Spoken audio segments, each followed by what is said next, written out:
Hello, നമസ്കാരം. ഇന്നത്തെ ഈ വീഡിയോ ഞാൻ ചെയ്യുന്നത് എക്സാക്ട്ലി 1 മാർച്ച് 2026 ഈ ഡേറ്റ് പറയാൻ കാരണം എന്താണെന്ന് പറഞ്ഞു കഴിഞ്ഞാൽ ചിലപ്പോൾ നിങ്ങൾ കാണുമ്പോൾ അതിന് ഫ്യൂച്ചർ ഡേറ്റ്സിലായിരിക്കും നിങ്ങൾ കാണുന്നത്. അത് നിങ്ങൾക്ക് റെഫറൻസ് ആയിട്ട് ഉപയോഗിക്കാം. അല്ലെങ്കിൽ ഞാൻ പറയുന്നതിൽ യാതൊരു ഇമ്പോർട്ടൻസ് ഉണ്ടാകില്ല, അല്ലെങ്കിൽ ഏറ്റവും കൂടുതൽ ഇമ്പോർട്ടൻസ് ഉണ്ടാവാൻ ചാൻസ് ഉണ്ട്. അതുകൊണ്ടാണ് നിങ്ങൾ ഈ ഡേറ്റ് എപ്പോഴും ഒന്ന് ഓർത്ത് വെക്കണമെന്ന് ഞാൻ പറയുന്നത്. അപ്പോൾ ഇന്നത്തെ എൻ്റെ വിഷയം എന്താണെന്ന് പറഞ്ഞു കഴിഞ്ഞാൽ, നമ്മൾ ലോകത്ത് എവിടെയെങ്കിലും ഒരു യുദ്ധം ഉണ്ടാകുമ്പോൾ അത് നമ്മളെ ബാധിക്കുന്ന കാര്യമല്ല എന്ന് വിചാരിക്കുന്ന ഒരു കൂട്ടരുണ്ട്. അതുകൂടാതെ ഫേസ്ബുക്കിൽ വന്നിട്ട് കമൻറ്റിൽ ഇതുപോലുള്ള വാർത്തകളിൽ യുദ്ധവെറി പൂണ്ടിട്ടുള്ള കമൻറ്റുകൾ രണ്ട് സൈഡിൽ നിന്നുമുണ്ട്. അപ്പോൾ അങ്ങനെയുള്ളത് എന്തായിരിക്കും നമ്മുടെ ജീവിതത്തിൽ ഇമ്പാക്റ്റ് എന്ന് യാതൊരു ബോധവും ഇല്ലാത്തുള്ള ആളുകളാണ്. യുദ്ധം നിങ്ങൾക്ക് ഇഷ്ടപ്പെട്ടാലും ഇഷ്ടപ്പെട്ടില്ലെങ്കിലും നിങ്ങളുടെ ജീവിതത്തെ ഡയറക്റ്റായിട്ട് ബാധിക്കും. അത് എങ്ങനെയെന്ന് നമ്മൾക്ക് ഓരോരോ പോയിൻ്റായിട്ട് നോക്കാം. എന്തൊക്കെയാണ് ഇറാൻ ഇസ്രായേൽ വാറിൻ്റെ ഇമ്പാക്റ്റ് നമ്മൾ കേരളത്തിൽ അല്ലെങ്കിൽ ഇന്ത്യയിൽ ഡയറക്റ്റ് ബാധിക്കുന്നത്? ആദ്യം ഇന്ത്യ ഒരു ഹോളായിട്ടും പിന്നെ കേരളത്തിനെ ആയിട്ടും നമുക്ക് ഓരോന്നോരോന്നായിട്ട് നോക്കാം. എസ്പെഷ്യലി എക്കോണമി, എനർജി, ബിസിനസ്, ഇങ്ങനത്തുള്ള കാര്യങ്ങളിലേക്ക്. ഇപ്പോഴത്തെ സിറ്റുവേഷൻ എന്ന് പറഞ്ഞു കഴിഞ്ഞാൽ ഒരു മിലിറ്ററി ടെൻഷൻ ഭയങ്കരമായിട്ട് എസ്കലേറ്റ് ചെയ്തു. എസ്പെഷ്യലി ആയത്തുള്ള ഖുമൈനി, ഇറാൻ്റെ പരമോന്നത നേതാവ് മരണപ്പെടുന്നതോടുകൂടി ഇതിന് രണ്ട് ഓപ്ഷൻ ഉണ്ട്. ഒന്നില്ലെങ്കിൽ ഇത് യുദ്ധം ഭയങ്കരമായി എസ്കലേറ്റ് ചെയ്യപ്പെടാൻ ചാൻസ് ഉണ്ട്. കാരണം പഴഞ്ചൊല്ലൊന്നുണ്ട് കേരളത്തിൽ, നാഥനില്ലാപ്പട നായിപ്പട എന്ന് പറയും. ഒരു കൂട്ടം ആളുകൾക്ക് ഒരു നാഥനില്ലാണ്ടാകുമ്പോൾ സ്വാഭാവികമായിട്ടും അവരവരുടെ ഇഷ്ടത്തിന് ബിഹേവ് ചെയ്യും. അതാണ് എപ്പോഴും ചരിത്രം നമ്മളെ പഠിപ്പിക്കുന്നത്. അതല്ലെങ്കിൽ അവർ സ്വാഭാവികമായിട്ടും എല്ലാം കൊണ്ട് സറണ്ടർ ചെയ്യും. ഇതായിരിക്കാം സംഭവിക്കാൻ പോകുന്നത്. ഈ risk of escalation in middle east region എന്തൊക്കെയാണെന്ന് നോക്കാം. ഇതൊക്കെയാണ് നമ്മൾ ഓരോ നോക്കുന്നത്. Impact on global price, global supply of oil and trade routes, ഇതൊക്കെയാണ് നമ്മൾ നോക്കാൻ പോകുന്നത്. Global finance market uncertainty, risk of escalation, impact on global oil prices, global financial market uncertainty. എന്താണ് ഇന്ത്യക്ക് ഈ ഒരു യുദ്ധം കൊണ്ട് നമുക്ക് സംഭവിക്കാവുന്ന പ്രശ്നങ്ങൾ അല്ലെങ്കിൽ ബുദ്ധിമുട്ടുകൾ എന്ന് ഓരോന്നോരോന്ന് നോക്കാം. India imports large amount of crude oil from middle east. ഇത് എല്ലാവർക്കും അറിയുന്ന കാര്യമാണ്. നമ്മൾ മിഡിൽ ഈസ്റ്റ് എന്നുള്ള ഓയിലിനെ ഡിപ്പെൻഡ് ചെയ്തിട്ടാണ് നമ്മളെല്ലാവരും ജീവിക്കുന്നത്. അതുകൂടാതെ തന്നെ ഗൾഫിലേക്കുള്ള എക്സ്പോർട്ടും ഇമ്പോർട്ട് ട്രേഡും നമ്മൾ ഏറ്റവും കൂടുതൽ നടത്തും. നമ്മളുടെ ഗുഡ്സുകൾ, എസ്പെഷ്യലി അഗ്രികൾച്ചറൽ ഗുഡ്സുകൾ അധികവും മിഡിൽ ഈസ്റ്റിൽ പോയിട്ട് അവിടെ നിന്നാണ് റീ എക്സ്പോർട്ട് ആവുന്നത്. അതുപോലെ തന്നെ അഗ്രികൾച്ചറൽ മാത്രമല്ല, അപ്പാരൽ, അതേപോലുള്ള മറ്റുള്ള മെഷീനറീസ്, അങ്ങനത്തെ ഉള്ളതൊക്കെ അവിടെ നിന്നാണ് റീ എക്സ്പോർട്ട് ആവുന്നത് ആഫ്രിക്കയിലേക്കും മറ്റുള്ള യൂറോപ്യൻ കൺട്രിയിലേക്കും. അതുകൂടാതെ നമ്മളുടെ ഒരു ലാർജ് വർക്ക് ഫോഴ്സ് ഗൾഫ് കൺട്രീസിൽ വർക്ക് ചെയ്യുന്നുണ്ട്. Sensitive to global price shock. Indian market എപ്പോഴും ഗ്ലോബലിൽ എന്തെങ്കിലും ഒരു പ്രശ്നം ഉണ്ടായിട്ടുണ്ടെങ്കിൽ അതിൻ്റെ ഡയറക്റ്റ് ഇമ്പാക്റ്റ് ഇവിടെ ഉണ്ടാകും. കാരണം നമ്മുടെ മാർക്കറ്റ് ഓപ്പൺ ആണ്, കൂടുതൽ ഇമ്പോർട്ട് റിലേറ്റഡ് ആയിട്ടുള്ള ബിസിനസ്സാണ് കൂടുതൽ നമ്മളെല്ലാവരും ചെയ്യുന്നത്. അതുകൊണ്ട് തന്നെ നമ്മുടെ മാർക്കറ്റിൽ വരുന്ന പ്രശ്നങ്ങൾ, ഒരു ഗ്ലോബൽ മാർക്കറ്റിൽ വരുന്ന പ്രശ്നങ്ങൾ നമ്മളുടെ മാർക്കറ്റിന് വളരെ വേഗത്തിൽ ഇമ്പാക്റ്റ് ചെയ്യും. ഒന്നാമത്തെ പ്രശ്നം impact on fuel prices. Oil price കൂടാൻ ചാൻസ് ഉണ്ടെന്നല്ല, ഓയിൽ പ്രൈസ് നിർത്തുന്നതായി കൂടും.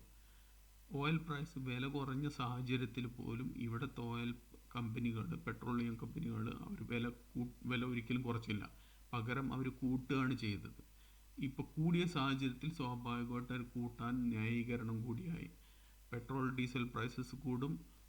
സ്വാഭാവിക ക്രൂഡ് ഓയിൽ വില കൂടിക്കഴിഞ്ഞാൽ പെട്രോൾ ഡീസൽ പ്രൈസ് കൂടും. പെട്രോൾ ഡീസൽ പ്രൈസ് വില കൂടിക്കഴിഞ്ഞ് കഴിഞ്ഞാൽ മറ്റേ ഇലക്ട്രിസിറ്റിൻ്റെ കോസ്റ്റ് കൂടും. ലോജിസ്റ്റിക്സ് കോസ്റ്റ് കൂടും, മറ്റുള്ള ട്രാൻസ്പോർട്ടേഷൻ്റെ കോസ്റ്റുകളെല്ലാം കൂടും. Inflation and house hold impact. Inflation എങ്ങനെ ഒരു ഹൗസ് ഹോൾഡിൽ ഇമ്പാക്റ്റ് ചെയ്യുന്നു എന്ന് നോക്കാം.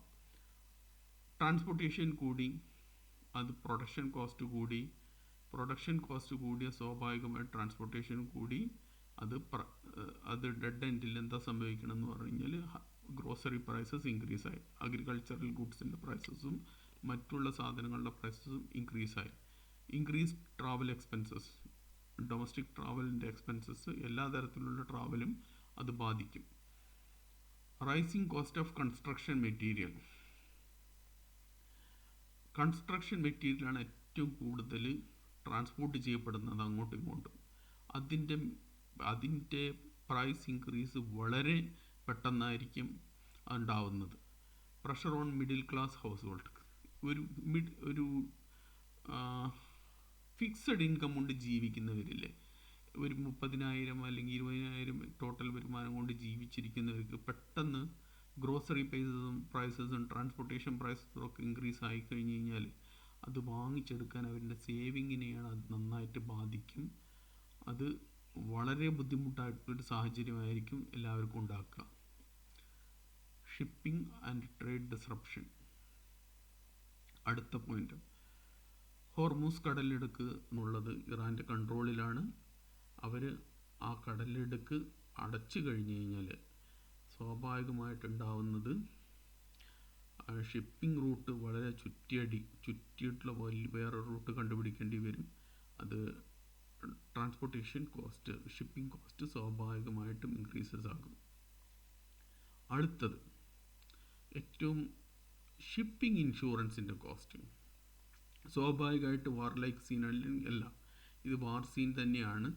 അപ്പോൾ രാജ്യങ്ങൾ അങ്ങോട്ടും ഇങ്ങോട്ടുമുള്ള കപ്പലുകളെ ആക്രമിക്കുന്നത് സ്വാഭാവികമായിട്ടുള്ള ഒരു യുദ്ധത്തിൻ്റെ രീതിയാണ്. ട്രേഡ് വാർ എന്നൊക്കെ പറയുന്നത് പോലെ തന്നെ മറ്റൊരു രാജ്യത്തിനെ തളർത്താൻ വേണ്ടി വേറെ രാജ്യത്തിൻ്റെ ഷിപ്പുകൾ പിടിച്ചെടുക്കുന്നതും ഒക്കെ സ്വാഭാവികമായിട്ട് കൂടുതലാണ്. അങ്ങനെയുള്ളൊരു സാഹചര്യത്തിൽ ഷിപ്പിംഗ് ഇൻഷുറൻസ് കമ്പനികൾ ഷിപ്പിംഗ് ഇൻഷുറൻസ് കൊടുക്കാൻ മടിക്കുകയോ അല്ലെങ്കിൽ ഷിപ്പിംഗ് ഇൻഷുറൻസ് കോസ്റ്റ് കൂട്ടുകയോ ചെയ്യും. ഇപ്പോൾ ഒരു 3% ആണെങ്കിൽ ചിലപ്പോൾ 6% ആയിട്ട് വാല്യൂ ആയിട്ട് കൂട്ടും. ഡിലേ ഇൻ ഇമ്പോർട്ടഡ് ഗുഡ്സ് ആണ് അടുത്തൊരു പ്രശ്നം. ഇമ്പോർട്ടഡ് ഗുഡ്സ് നമ്മൾക്കിപ്പോൾ ദുബായിൽ 7 ദിവസം കൊണ്ട് എത്തുന്നത് ഒരു വളഞ്ഞ റൂട്ട് എത്തിക്കഴിഞ്ഞാൽ ചിലപ്പോൾ 20 ദിവസം കൊണ്ട് എത്തിക്കഴിഞ്ഞാൽ സ്വാഭാവികമായിട്ട് ഷിപ്പിംഗ് കോസ്റ്റ് കൂടും. ഷിപ്പിംഗ് കോസ്റ്റ് കൂടാൻ ചാൻസ് ഉണ്ടെന്ന് പറഞ്ഞു കഴിഞ്ഞാൽ ഓർഡറുകൾ മിഡിൽ ഈസ്റ്റിലുള്ള കമ്പനികൾക്ക് കിട്ടുന്നത് കുറഞ്ഞു കഴിഞ്ഞ് കഴിഞ്ഞാൽ സ്വാഭാവികമായിട്ട് അത് ഡയറക്റ്റ് ഷിപ്പിങ്ങിനെ ബാധിക്കും. 100 കണ്ടെയ്നർ കപ്പാസിറ്റി ഉള്ള ഒരു ഷിപ്പ് അതിനാകെ വെറും 50 കണ്ടെയ്നറെ കിട്ടുമെങ്കിലും സ്വാഭാവികമായിട്ടും ആ 50 കണ്ടെയ്നറിൽ നിന്ന് അവരുടെ ഓപ്പറേഷൻ കോസ്റ്റ് പിടിച്ചെടുക്കാൻ വേണ്ടിയിട്ട് ഷിപ്പിംഗ് കോസ്റ്റ് കൂട്ടും. ഇത് നമ്മൾ മറ്റുള്ള യുദ്ധ സാഹചര്യങ്ങളിലൊക്കെ നമ്മൾ കണ്ടതാണ് ഈ ഒരു ഫിനോമിന. ഇങ്ങനെയുള്ള ഷിപ്പിംഗ് കോസ്റ്റുകൾ കൂടിക്കഴിഞ്ഞ് കഴിഞ്ഞാൽ മെഷീനറീസ്, ഇലക്ട്രോണിക്സ് അധികം പുറത്തുനിന്നുള്ള ഡിപ്പെൻഡ് ചെയ്തിട്ടാണ് ഇന്ത്യൻ മാർക്കറ്റ് നിൽക്കുന്നത്. അതിൻ്റെ പ്രൈസ് വളരെ കൂടാൻ ചാൻസ് ഉണ്ട് എന്നല്ല, നിർബന്ധമായി കൂടും. സ്റ്റോക്ക് മാർക്കറ്റിൽ ഇനി എന്തെല്ലാം സംഭവിക്കും, സ്റ്റോക്ക് മാർക്കറ്റും റുപ്പിയിൽ എന്തെല്ലാം ഇമ്പാക്റ്റ് വരും നോക്കാം. Market volatility increases. പിന്നെ ഫോറിൻ ഇൻവെസ്റ്റേഴ്സ് അവർ ഫണ്ട് വിഡ്രോ ചെയ്യാൻ ചാൻസ് ഉണ്ട്. ഒരു ഫോറിൻ ഇൻവെസ്റ്റർ നമ്മുടെ മാർക്കറ്റിൽ ഇടുന്നുണ്ടെങ്കിൽ അവിടെ അവർക്ക് റിട്ടേൺസ് കിട്ടാൻ വേണ്ടിയിട്ടാണ്. ഒരു പ്രഡിക്റ്റബിൾ അല്ലാത്തൊരു അറ്റ്മോസ്ഫിയറിൽ ആളുകൾ ആദ്യം ചെയ്യുക ആ ഫണ്ട് വിഡ്രോ ചെയ്യുക എന്നുള്ളതാണ്. അപ്പോൾ സ്വാഭാവികമായിട്ടും വിഡ്രോ ചെയ്ത് കഴിഞ്ഞാൽ rupee may even further weaken, already weaken സിറ്റുവേഷനിലാണ്, ഈവൺ ഗോ ഡൗൺ. അപ്പോൾ സ്വാഭാവികമായിട്ടും അടുത്ത സ്റ്റേജ് എന്താണെന്ന് പറഞ്ഞു കഴിഞ്ഞാൽ ആളുകൾ അല്ലെങ്കിൽ ഫോറിൻ ഇൻവെസ്റ്റേഴ്സ്, ഡൊമസ്റ്റിക് ഇൻവെസ്റ്റേഴ്സ് രണ്ടുപേരും സ്റ്റോക്ക് മാർക്കറ്റിൽ നിന്ന് പണം പിൻവലിച്ചു കഴിഞ്ഞ് കഴിഞ്ഞാൽ അവിടെ ഇൻവെസ്റ്റ് ചെയ്യാൻ പോകുന്ന ഒരു സേഫ് ഹാവൻ എന്ന് പറയുന്നത് സ്വാഭാവികമായിട്ടും ഗോൾഡാണ്. ഗോൾഡിൻ്റെ പ്രൈസ് ഇനിയും കൂടാനാണ് ചാൻസ് ഉള്ളത്. കേരളത്തിന് മാത്രം സ്പെസിഫിക് ആയിട്ട് എന്തൊക്കെ ഇമ്പാക്റ്റ് ചെയ്യാൻ പറ്റുന്നു എന്നുള്ളത് നോക്കാം. ഒന്ന്, നമുക്ക് എല്ലാവർക്കും അറിയുന്നതാണ്, എല്ലാവരും പറയുന്നതുമാണ് ഗൾഫ് കൺട്രീസിൽ ഒരു ഹൈ വർക്ക് ഫോഴ്സ് നമ്മളുടെ കേരളൈറ്റ്സ് ആയിട്ടുള്ള ആളുകൾ അവിടെ വർക്ക് ചെയ്യുന്നുണ്ട്. അവരുടെ കമ്പനികൾക്ക് ബിസിനസ് ബാധിച്ചു കഴിഞ്ഞ് കഴിഞ്ഞാൽ സ്വാഭാവികമായിട്ടും അവർ ആളുകളെ പിരിച്ചുവിടും. ആളുകളെ പിരിച്ചുവിടുന്നതോടുകൂടി റെമിറ്റൻസിനെ അത് ബാധിക്കും. റെമിറ്റൻസ് അവിടെ ഉള്ളവർ തന്നെ റെമിറ്റ് ചെയ്യാൻ മടിക്കും. കാരണം എന്താണെന്ന് പറഞ്ഞു കഴിഞ്ഞാൽ ഈ യുദ്ധം തീരുന്നത് വരെ പിടിച്ചു നിൽക്കാൻ വേണ്ടിയിട്ട് കൂടുതൽ പണം അവരവിടെ സേവ് ചെയ്യാനായിരിക്കും നോക്കുക. അതുപോലെ തന്നെ നമ്മളുടെ കേരള മാർക്കറ്റിൽ ഫ്യൂവൽ ഡിപ്പെൻഡൻറ്റ് ട്രാൻസ്പോർട്ടേഷനാണ് അധികം. ഇപ്പോൾ ഒരു 90-95% പെട്രോൾ ഡീസൽ വണ്ടികൾ തന്നെയാണ് ഓടിക്കൊണ്ടിരിക്കുന്നത്. ഇന്ത്യയിൽ തന്നെ മൊത്തം ഏറ്റവും കൂടുതൽ ബാറ്ററി വണ്ടികൾ എടുക്കുന്നത് കേരളത്തിലാണ്. എങ്കിലും സ്റ്റിൽ ഫ്യൂവൽ ഡിപ്പെൻഡൻ്റ് ആയിട്ടുള്ള ട്രാൻസ്പോർട്ടേഷനാണ് നമ്മൾ ചെയ്യുന്നത്. അപ്പോൾ സ്വാഭാവികമായിട്ട് അതിൻ്റേതായിട്ടുള്ള ബുദ്ധിമുട്ടുകൾ വരും. ആ ബുദ്ധിമുട്ടുകൾ ചെറുകിട കച്ചവടക്കാർക്കും ചെറുകിട ബിസിനസ്സുകാർക്കും വ്യാപാരി വ്യവസായികൾക്കും അത് ബാധിക്കും. കൺസ്ട്രക്ഷൻ മെറ്റീരിയലിൻ്റെ കോസ്റ്റ് കൂടുന്നതോടുകൂടി റിയൽ എസ്റ്റേറ്റിൻ്റെ കോസ്റ്റ് കൂടി. റിയൽ എസ്റ്റേറ്റ് കമ്പനികൾ അഭിമുഖീകരിക്കാവുന്നൊരു പ്രശ്നം എന്ന് പറഞ്ഞു കഴിഞ്ഞാൽ, ഇന്ന് മാർച്ച് 2026 ഞാനൊരു കോൺട്രാക്റ്റ് എഴുതി 1 ബെഡ്റൂം അപ്പാർട്ട്മെൻറ്റ് 35 ലക്ഷത്തിന് ഇന്ന ലൊക്കേഷനിൽ ഇന്ന പ്രൊജക്റ്റിൽ ഞാൻ ബുക്ക് ചെയ്തു. ഇത് എമൗണ്ട് അതോടുകൂടി ലോക്കായി. റിയൽ എസ്റ്റേറ്റ് ഓണർ കൺസ്ട്രക്ഷൻ മെറ്റീരിയലിൻ്റെ പ്രൈസ് കൂടിയാലും ഒരു 5 രൂപ പോലും ഇതിന്ന് കൂടുതൽ മേടിക്കാൻ പറ്റില്ല. ഇത്രയും സമയം കൊണ്ട് അയാൾ ആ പ്രൊജക്റ്റ് തീർത്തു കൊടുക്കുക എന്ന് പറഞ്ഞു കഴിഞ്ഞാൽ അത് തീർത്തു കൊടുക്കേണ്ടത് ആ റിയൽ എസ്റ്റേറ്റ് കമ്പനിയുടെ ബാധ്യതയാണ്. സ്വാഭാവികമായിട്ടും റിയൽ എസ്റ്റേറ്റ് കമ്പനികൾ നഷ്ടത്തിൽ പോകും. നഷ്ടത്തിൽ പോയാലും ഇതിൽ വേറെ ഒരു സീൻ എന്താണെന്ന് പറഞ്ഞു കഴിഞ്ഞാൽ, ചിലപ്പോൾ ഒരു 30% 40% ബുക്കിംഗ് കിട്ടിക്കഴിഞ്ഞ് കഴിഞ്ഞാൽ തന്നെ കൺസ്ട്രക്ഷൻ തുടങ്ങും. കാരണം അവർക്ക് അടുത്ത് കിട്ടാവുന്ന ക്രെഡിറ്റ് ഉണ്ടാവും. പലയിടത്തും ഇത് കൺസ്ട്രക്ഷൻ മെറ്റീരിയൽ വിൽക്കുന്ന കമ്പനികളുടെ ക്രെഡിറ്റ് ഉണ്ടാവും. ആ ക്രെഡിറ്റ് വെച്ചിട്ട് ബിൽഡിങ് കെട്ടിപ്പൊക്കും. ബിൽഡിംഗ് കെട്ടിപ്പൊക്കി സ്വാഭാവികമായിട്ട് ഇപ്പോൾ 35% 40% ബുക്കിംഗ് കിട്ടിയെന്നാണല്ലോ പറഞ്ഞല്ലോ. അവർക്ക് ഹാൻഡ് ഓവർ ചെയ്താലും ബാക്കിയുള്ളത് വിറ്റ് കാശാക്കാമെന്നായിരിക്കും വിചാരിക്കുക. അപ്പോൾ ആ ബാക്കി റിമൈനിങ് വരുന്ന അപ്പാർട്ട്മെൻറ്റുകൾ ഹയർ പ്രൈസസിന് വിൽക്കാൻ നോക്കുമ്പോൾ മാർക്കറ്റിൽ പണം ഉണ്ടാവില്ല. അതുകൊണ്ട് തന്നെ higher prices of apartment and villas, പക്ഷേ മാർക്കറ്റിൽ വാങ്ങാൻ ആളില്ല. ഇത് ഒരു സെർട്ടൈൻ ഒരു എമൗണ്ട് ഓഫ് പീരീഡ് വരെ ടെൻഷൻ ഉണ്ടാവാൻ ചാൻസ് ഉണ്ട്. എന്താണ് ഇൻഡിവിജ്വൽസ് ഈ സമയത്ത് ചെയ്യേണ്ടത് എന്ന് നമുക്ക് നോക്കാം. Panic buying, avoid panic buying, അത് വളരെ ഒരു ഇമ്പോർട്ടൻറ്റ് കാര്യമാണ്. പാനിക് ഇൻവെസ്റ്റിംഗ്, പാനിക് ബൈയിങ്, പെട്ടെന്ന് ഞാൻ പറഞ്ഞ് കേട്ടിട്ട് എല്ലാവരും പോയിട്ട് ഗോൾഡിൽ പോയിട്ട് ഇൻവെസ്റ്റ് ചെയ്യുന്നത് ഗോൾഡാണ് ഏറ്റവും സേഫ് എന്ന് പറഞ്ഞിട്ട് പോയി നോക്കുന്നത് നമ്മൾക്ക് അറിയില്ല.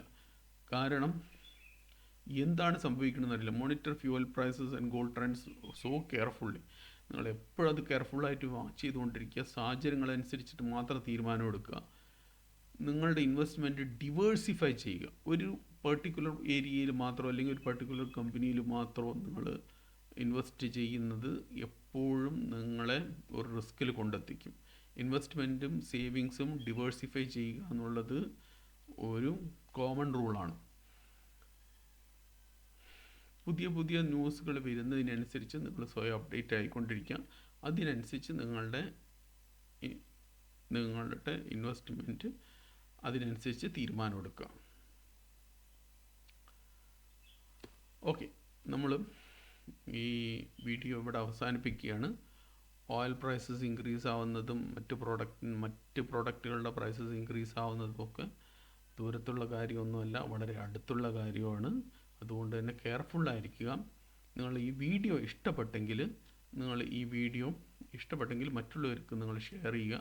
ഇനി നിങ്ങൾക്ക് ഇതുപോലുള്ള ക്വസ്റ്റ്യനുകൾ ഉണ്ടെങ്കിൽ നിങ്ങൾ എന്നോട് ചോദിക്കുക, ഞാൻ ആൻസർ ചെയ്യാൻ തയ്യാറാണ്. Thank you so much.